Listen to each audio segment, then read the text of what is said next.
Hey, welcome to Second Shift Review. I'm Ethan. Joining me as always is Gary. Today we're joined by Calico Kid. What's up? Today we're doing Saving Christmas with Kirk Cameron.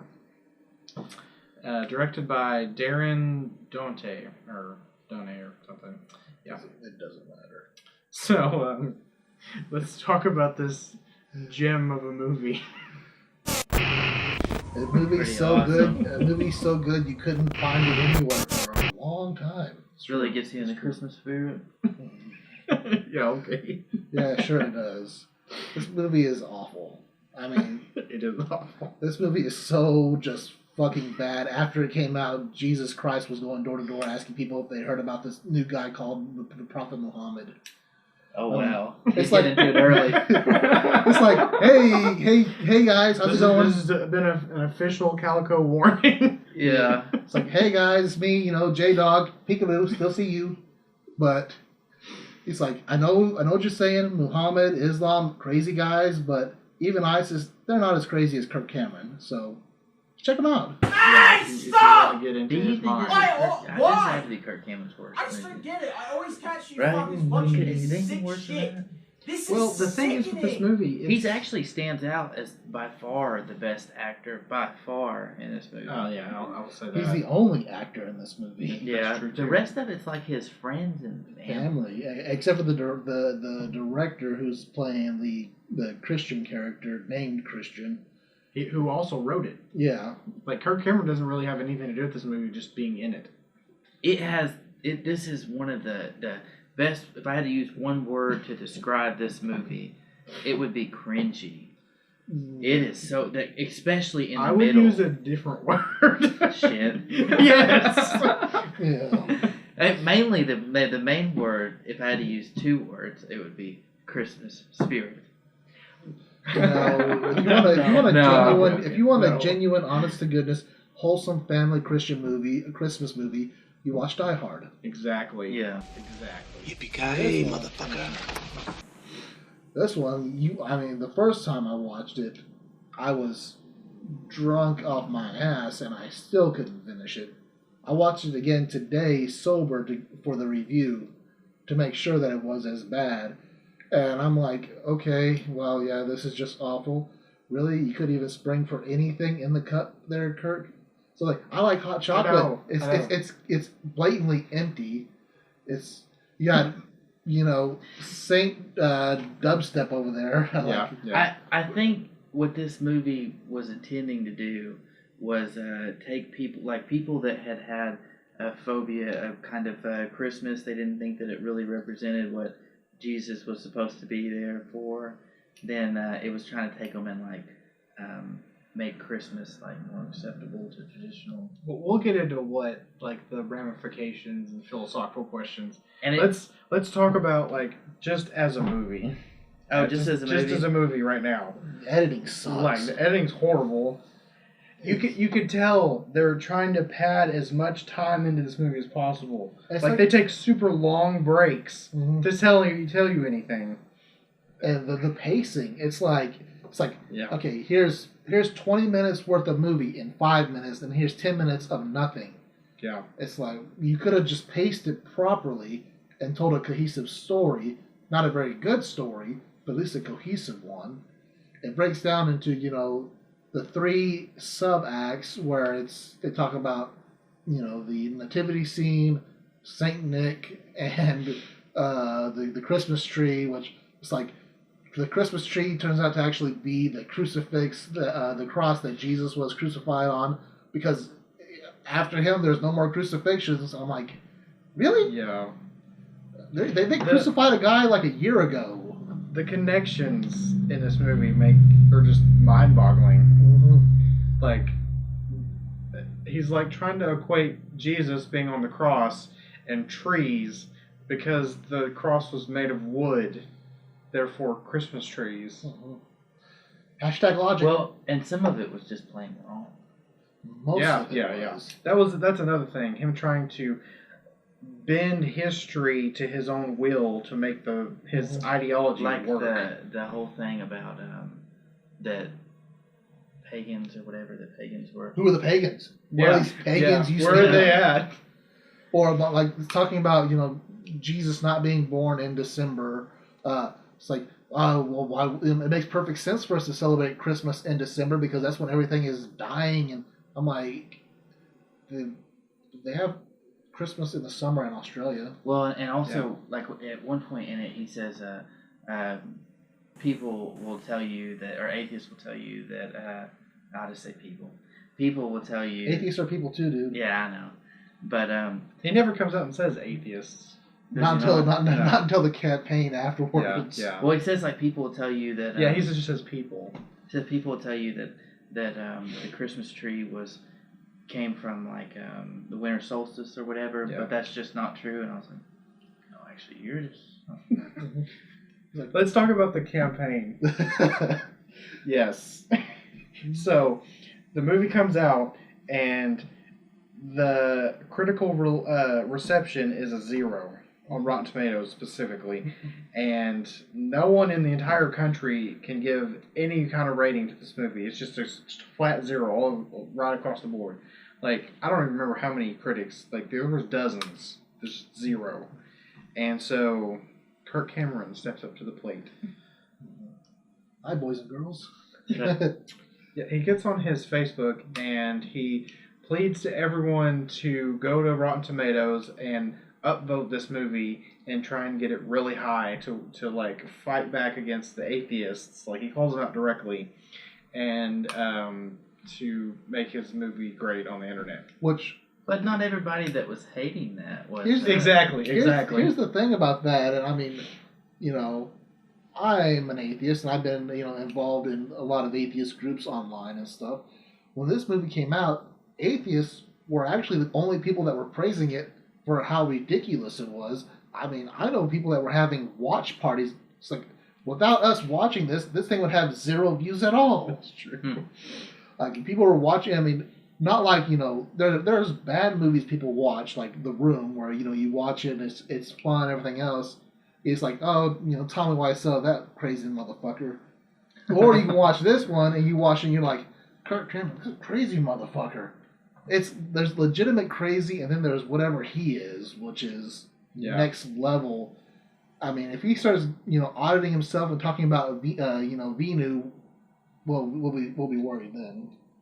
So he tries to start a war on the internet, which is never a good decision, like ever. And currently, as of today of recording, the movie still has 0 on Rotten Tomatoes. It has a 30% viewer score, which is not great. Not that many zeros, are there? No. I mean, there's been some others since this movie, but it's real bad. I mean, it was better than the worst part of the whole movie is when that guy has the epiphany of that was the way Christmas was supposed to be, and then he runs in and he slides he gets that like whatever he gets in his mouth, and slides on. That was got to be the worst part, and the dancing scene. Yeah, and that dancing takes way too long. Yeah, the whole movie's you could do the whole movie in 30 minutes, maybe 20. Yeah, but it's like 80 minutes long. Yeah, dancing. Of nothingness. And no, there's so much padding that the post-credit bloopers are like 5 minutes longer than the entire credits.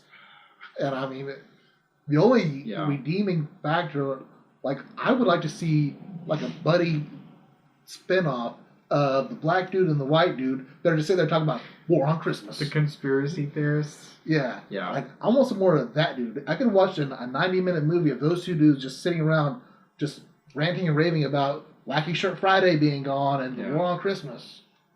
The one guy looks an awful lot like the Cat Whisperer guy. I know. Jackson Galaxy. I don't understand. Gary's gonna put it there. I have no clue who that is. Future Gary's gonna know what I'm talking about. Yeah. Yeah, and everybody's like, "Is that him?" But apparently it's not. It's weird. You didn't see any out of control cats in that movie. Exactly. I understand. The director and star and writer of this, he did a lot of music videos. He's a music video commercial director. And he's done a lot of big name music videos. Like, he did Blink-182, He did he has a long Who is list. it? You said it's director star. It's the main guy, the brother-in-law with the glasses. Oh yeah. Yeah. Christian. Yeah. Yeah, just not a good actor, but I don't know why he chose to act in this movie. Well, just when you're directing and writing your own movie, you can act in it if you want to. I guess. well, he was better than the wife. Who actually has a bigger acting career than him. Does she really? Yeah, She was a real actor. Yeah, that's Kirk Cameron's actual sister. Yeah, but And she's been in 3 or 4 things. Dang. You know what she looked like? Imagine just remember Rugrats and how Angelica had the Cynthia doll. Imagine the Cynthia doll, but as after 4 kids. Exactly. Just sort of hair all over the place, just sort of out of it. She never looked happy, at all. No. Even a little bit. She was just like, that's my sister. She's always happy at Christmas. What are you talking about? I hate everybody. Yeah. The crazy change in history, the Saint Nick thing. Somewhat historical, somewhat not. It's let's make it Lord of the Rings style. The Then it's just acting in that part is horrible. Good God. He's here. Get my coat. And I'm what the? Did you get that out of your system, huh? What the hell is this shit? I thought that was He's if you were gonna say a better part of the movie, I thought that was a better part of It was the most entertaining Yeah, because part. it's Yeah. so bad. I mean, the rest of the movie's kind of slow and boring, but that's at least just straight bad. It's he smited him across the face, and then it's just They should have Yeah, had total yeah. smiting throughout the whole video. Yeah. The creator and director of VeggieTales was asked to do an opening sequence for this, and he did a hard pass. This movie was nominated for a Razzie, unsurprisingly, and it won in every category except director. It lost to Michael Bay. I'm guessing that year would have been one of the Transformer movies. Yeah. I think it was the third one. They're not that bad. How did it lose to they're not as bad as the Transformer movies? Yeah. Internet, you can feel free to leave your hate and whatnot in the comments for Gary right now. Yeah. They're not as bad as freaking Saving Christmas. That's true, I No, guess. they're not, but it's just a matter of principle that he got to make 12 of them. Yeah. How would you feel if Kirk Cameron just got a blank check to make as many Saving Christmases as he wanted? I would hope that they would bring in Mel Gibson Holy and they crap. just whip That the would be shit out of great. Kirk Cameron. Well, here's the thing, though. Have him drunk. Just bring in Mel Gibson. It's I went. back in the old days, and they start rewriting it, and they're just beating the shit out of people. Wow. Mel Gibson throws in his own input, and he's just over there Braveheart and a bunch of people. Go and get them all. They're gonna do. Wow. I saw the Passion of the Christ. I saw the Passion of the Christ in theater. Was. I went to the theater to see it because of how much it was talked up and how great a movie it was. And it was okay. I kind of saw the ending coming. It just Jesus sort of left everyone hanging. But it's just that movie at least was well made, well shot. Yeah, the story's long hair hippie wearing sandals. He kind of deserved it, but that's fine. It's what's going to happen. Christian's going to be mad at me. It's not like I live in the Bible Belt. Yeah.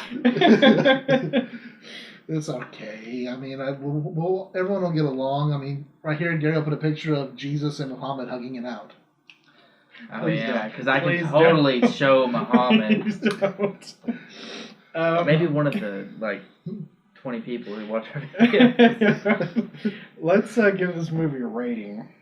I'm curious on Gary's rating. Did you guys like it better than Yes, Passion of the Christ? No, it was better than not better than Passion of No, Christ. no. It was better than Greasy Strangler though.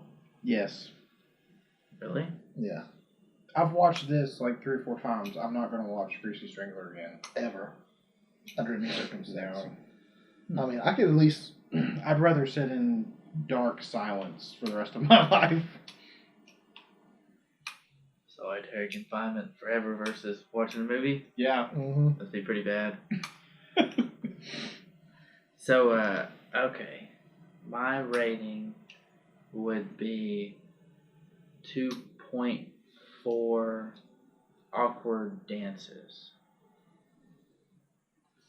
I'll give it 1 dubstep and Jesus. I'm gonna give it 2 out of 10 cat whisperers. I don't get that one, bud. Do you not watch Animal Planet, dude? Yeah. Oh, I don't even know if he has a show anymore. I don't know. I mean, I haven't heard from him in a long time. He's one of those ones that I'm waiting for, like, the Me Too people to catch up with him, but it's just going to be like, you know, one of the Muppets, like Mr. Snuffleupagus, I guess. Okay. Make sure you like, share, subscribe, leave a comment, and we'll see you next time.